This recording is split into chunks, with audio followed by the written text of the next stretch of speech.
সেই তৎকালীন সময় তায়েফে একটা বাচ্চা ছিল, নাম হলো মুতাসিম বিল্লাহ। নাম কি? মুতাসিম বিল্লাহ। তো সেই সময় মুতাসিম বিল্লাহ শাসন করত। তো তার রাজসভা ছিল, সেই রাজসভায় মন্ত্রী ছিল, সেনাপতি ছিল, যাবতীয় যারা আছে রাজসভায় থাকে, যারা মন্ত্রী বা এমন অনেকে থাকে না, সেনাপতি থাকে, অন্যান্য যারা থাকে, রাজকবি থাকে। তো সবাই আছে, সবাইকে নিয়ে আলোচনা করছে।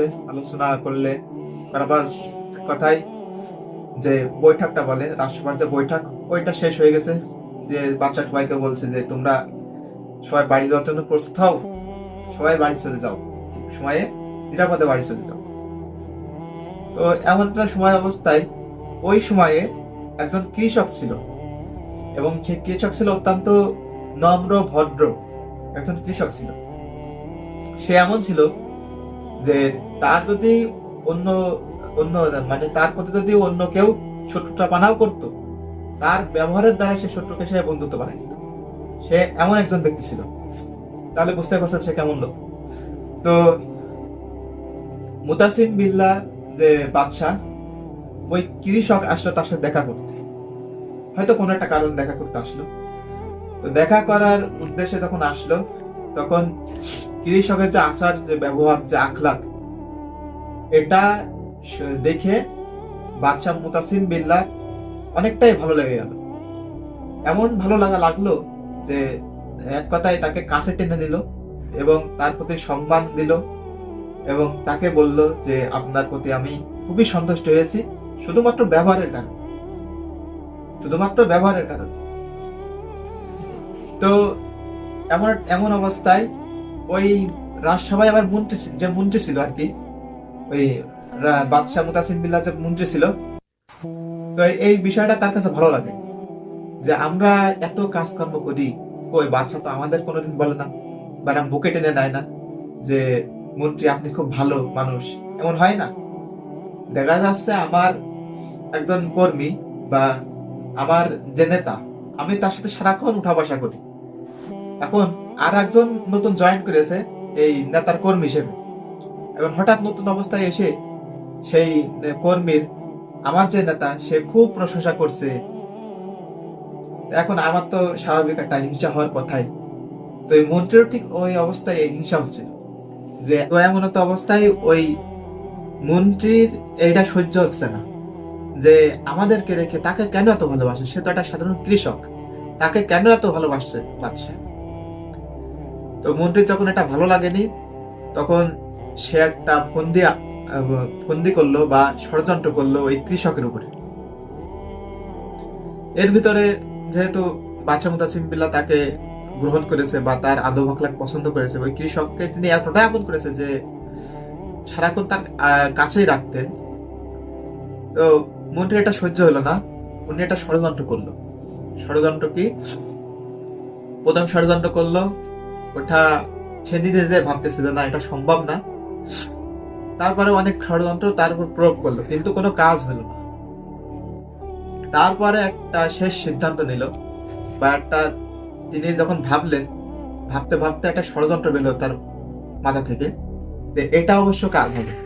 তো তিনি খুব খুশি যে এটা তো কাজ হবেই, এটা তো কোনো মিস নাই বা এটা মিসফায়ার হবে না, লাগবেই।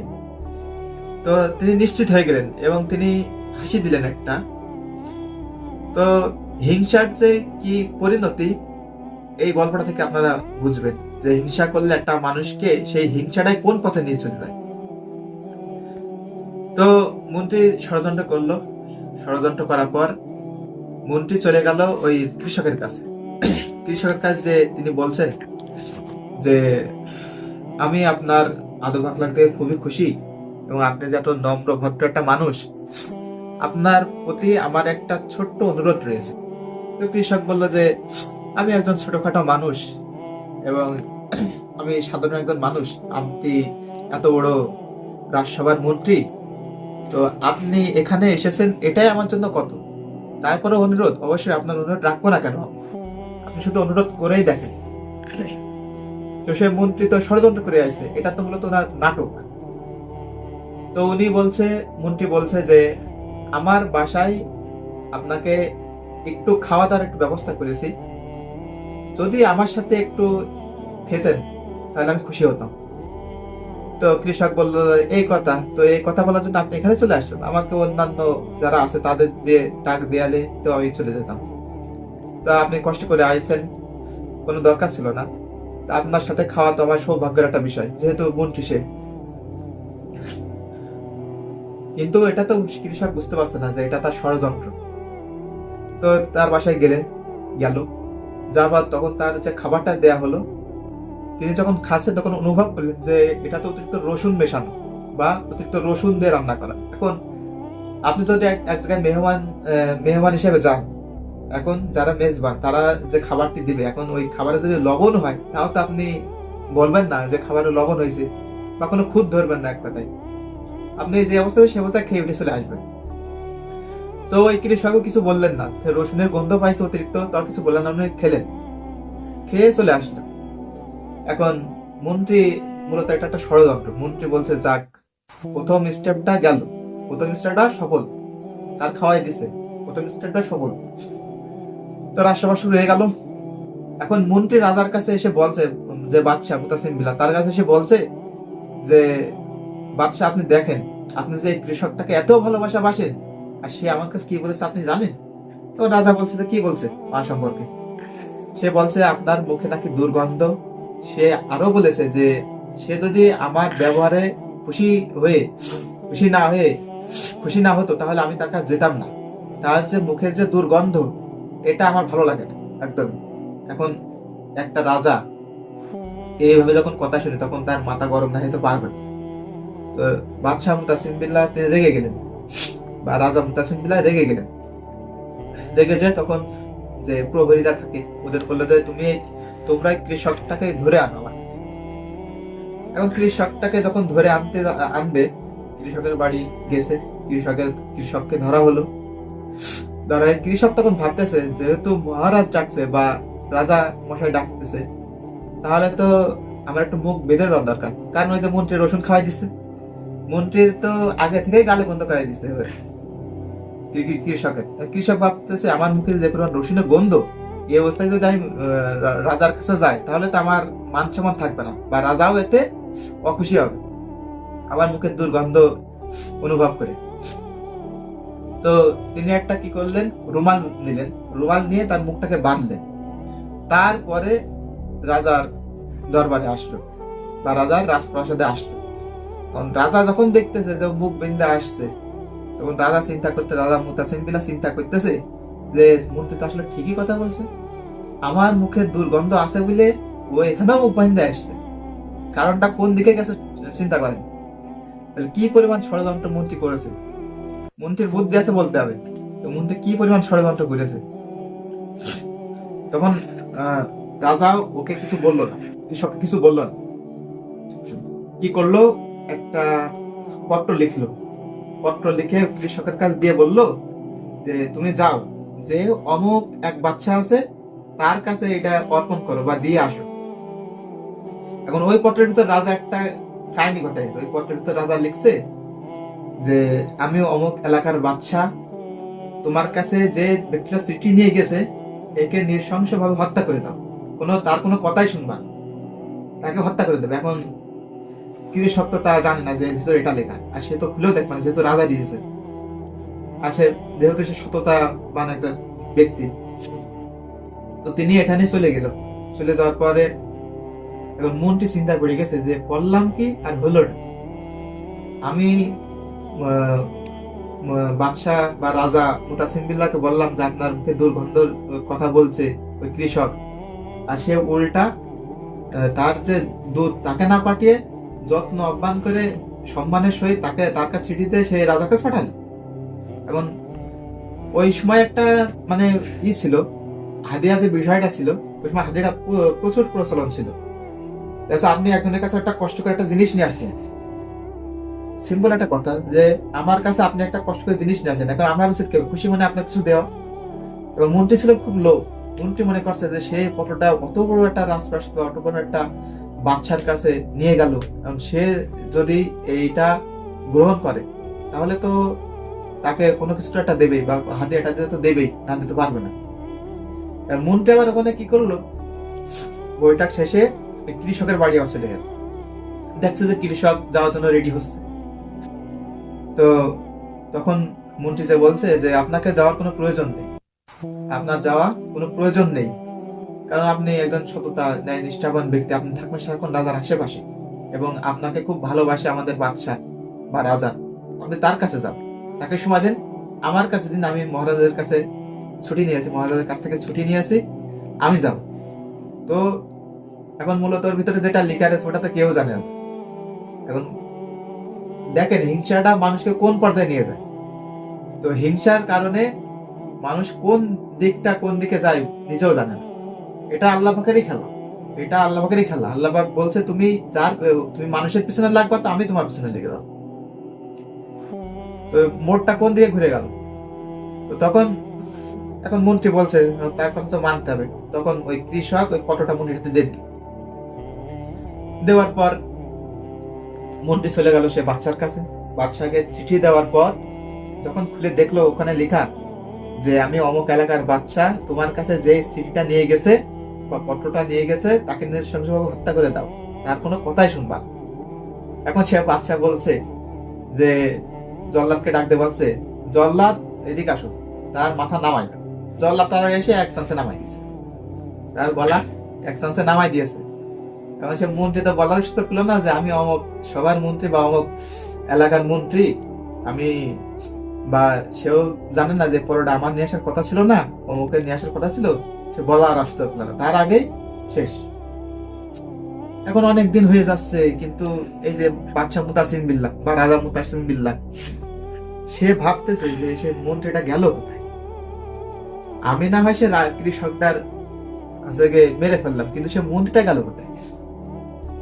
এর ভিতরে আবার কৃষকও আসেনি, কারণ কোনো ডাক দেয়নি, কারণ বাচ্চা তো ভাবছে কৃষক মরে গেছে, তার কি ডাক দিয়ে কি বলবো। আর ওই দেখি সে মন্ত্রীর খোঁজ নাই। এখন বাচ্চা ভাবছে যে ব্যাপারটা কি, সে আমার সে মন্ত্রী ডাক। তো তখন মন্ত্রী সভা যারা আছে, বৈঠক কর্মী যারা আছে, তারা বলছে কেন মহারাজ আপনি জানেন না? বলছে কই না তো। বলছে যে ওই কৃষকের কাছে যে পত্রটি আপনি দিয়েছিলেন সেটা মন্ত্রী সাহেব নিয়ে গিয়েছে। এখন সে বাচ্চা মুতাসিম বিল্লাহ তো চিন্তায় পড়ে গেছে, বা রাজা মুতাসিম বিল্লাহ তো চিন্তায় পড়ে গেছে যে বিষয়টা কোন দিকে গেল। এখন সে কৃষককে ডাকা হলো। কৃষককে ডেকে বললো যে তুমি ওর কাছে চিঠিটা দিয়েছো কেন, আর সেদিন কি ঘটেছিল তুমি আমার কাছে সত্যটা বল। তো তিনি বললেন যে এমন এমন ঘটেছিল, সে আমার কাছে এসে বলছিল যে তোমার কষ্ট করে যাওয়ার দরকার নেই, আমি মহারাজের কাছে বা বাচ্চার কাছে ছুটি নিয়েছি, আমি যাবো ওই চিঠিটা দিতে। তো তাই আমি পত্র বা চিঠিটা তার কাছে দিয়েছিলাম। তো তখন বাদশা বলতো যে আচ্ছা তুমি এটা নাই গেল, তাহলে সেদিন মুখ বেঁধে আসলো এটার কারণ কি? তো ওটার কারণ বললো যে মন্ত্রী আমাকে বাসায় দাওয়াত দিয়েছিল, যে খাবারের ভিতরে ছিল অতিরিক্ত রসুন, যে পরিমাণ আমার সেই রসুনের দ্বারা আমার মুখে অনেক দুর্গন্ধ ছড়াচ্ছিল, এবং এই কারণে মুখ বেঁধে আসছিলাম যে এই রসুনের গন্ধের জন্য আপনার কোনো সমস্যা যাতে না হয়, বা আপনি বিরক্ত যাতে না হন আমার এই দুর্গন্ধ, মুখের দুর্গন্ধে, এই জন্যই আমি নিয়ে গেছিলাম। তো দেখেন যে হিংসাটা কি পরিমাণ একটা গজব স্বরূপ, যে আপনি আপনার ভিতর হিংসা তো আপনি কুড়ে কুড়ে শেষ হবেন, এবং এক সময় যে এমন হবে ওই আপনার নিজের জালে আপনি নিজেই ফাঁসবেন, আপনার নিজের জালে আপনি নিজেই ফাঁসবেন। এই কারণে মানুষের পেছনে লাগা যাবে না, মানুষের হিংসা করা যাবে না। সবসময় ভাবতে হবে আমার নিজের কথা, যে আমি নিজে কোন পর্যায়ে আছি, আল্লাহ পাক আমাকে কতটুকু দান করেছেন, আল্লাহ পাকের নিয়ামতের ভিতরে কতটুকু আছি, এবং আমি কতটা প্রভাবশালী হচ্ছি। আপনার সম্পদ বড় বিষয় না, এই দুনিয়াটা চিরকাল থাকবে না। আপনি মরে গেলে আপনার সম্পদগুলো আপনার ছেলে মেয়ের হাতে চলে যাবে, তারা মরে গেলে তার ছেলে মেয়ের হাতে চলে যাবে। তাহলে হিংসার এখানে কারণ কি? হিংসা করা যাবে না। আপনি একজনকে দেখছেন বড় বড় বিল্ডিং আছে, করুক, হয়তো তার কাছে বিল্ডিং আছে, আল্লাহ পাক নয়। আবার এমনও হতে পারে যে আপনার কাছে আমার কাছে বিল্ডিং নাই, কিন্তু আল্লাহ পাক রয়েছে। এবং এই দুনিয়ায় তারাই সফল, এই দুনিয়ায় তারাই সফল যারা জান্নাত অব্দি ঢুকতে পারে। একবার জান্নাতে ঢুকে গেলেই সফল হবে। তো আমরা কখনো দুনিয়ার যে অট্টাগালি বা দুনিয়ার যে আবাসন, ঘর বাড়ি, আমরা এসব কোনো কিছু চাই না। সম্পদ চাই, দুনিয়ার সম্পদে কোনো কিছুই হবে না। নবী সাল্লাল্লাহু আলাইহি ওয়াসাল্লাম ফাতেমা রাদিয়াল্লাহু তাআলা আনহাকে জিজ্ঞাসা করছেন যে ফাতেমা তুমি সম্পদ চাও নাকি আখিরাত চাও? ফাতেমা রাদিয়াল্লাহু তাআলা আনহা বলছেন যে আমি অবশ্যই আখিরাত চাই, আমার সম্পদের দরকার নাই। নবী রাসূল গার ইচ্ছা করলে সম্পদ থাকতো না, আল্লাহ পাক দিতেন না? আল্লাহ পাক দিতে চাইছে, কিন্তু নবী রাসূল সাল্লাল্লাহু আলাইহি ওয়াসাল্লাম দিতে চায়নি, এবং কোন নবীই নেননি। কারণ কি, তাদের একটাই উদ্দেশ্য, তারা জান্নাত পেতে যাবে, তাদের আখিরাতটাকে দখল করতে হবে, এটাই মূল। তো এটা না হলে হবে না ভাই, যে আমরা দুনিয়াতে অবশ্যই দুনিয়াতে থাকার জন্য আপনার ছেলে মেয়ের যে ক্যারিয়ারটা আছে তাদের জন্য কিছুটা করে যাওয়া, কিন্তু এই না যে অন্যের উপর হিংসা করে, অন্যের উপর প্রতিযোগিতা করে আপনি করবেন, তো এরকম না। তো ভাই আমাদের উচিত যে আল্লাহ পাককে স্মরণ করা, এবং আল্লাহ পাক যে নির্দেশ দিয়েছেন, এবং বিশেষ করে এই আপনার হিংসা থেকে, যে হিংসাটা এটা খুবই একটা রোগ, হিংসাটা খুবই একটা ভয়ঙ্কর রোগ, যার ভিতরে আছে সে শেষ জীবনে আল্লাহ পাক তার সাথে থাকবেন না, আল্লাহ পাক তার কাছে থাকবেন না। এবং এই হিংসাটাকে আমাদের প্রতিরোধ করতে হবে, হিংসা করা যাবে না, সবাই সবাইকে ভালোবাসতে হবে, সবাই সবাইকে ভাই মানতে হবে, প্রতিযোগিতা করা যাবে না। প্রতিযোগিতা কোথায় করবেন? প্রতিযোগিতা করবেন একজন আল্লাহ পাকের ইবাদত করছে, আপনি চেষ্টা করবেন ওর বেশি করা। সাহাবীদের ভিতরেও এটা প্রচলন ছিল, এক সাহাবী ইবাদত করছে, আর এক সাহাবী এমনও হয়েছে যে আরেক সাহাবী মনে মনে করতো যে আমি এনার চাইতে বেশি ইবাদত করবো এবং আল্লাহ পাকের কাছে প্রিয় হব। তো আমাদের এমন হতে হবে, দুনিয়ার পার থেকে কোনো লাভ নাই, দুনিয়ার পারে করে এই ধন সম্পদের উপরে হিংসা করে বা প্রতিযোগিতা করে কোনো লাভ নেই। আমাদের আল্লাহকে স্মরণ রাখতে হবে, আল্লাহকে তাওয়াক্কুল করে থাকতে হবে, বিশ্বাস রাখতে হবে, এবং তার উপরে জীবনটাকে ছেড়ে দিতে হবে, তার উপরে জীবনটাকে ছেড়ে দিতে হবে। তো আল্লাহ পাক আমাদের সবাইকে সহি বুঝ দান করুক।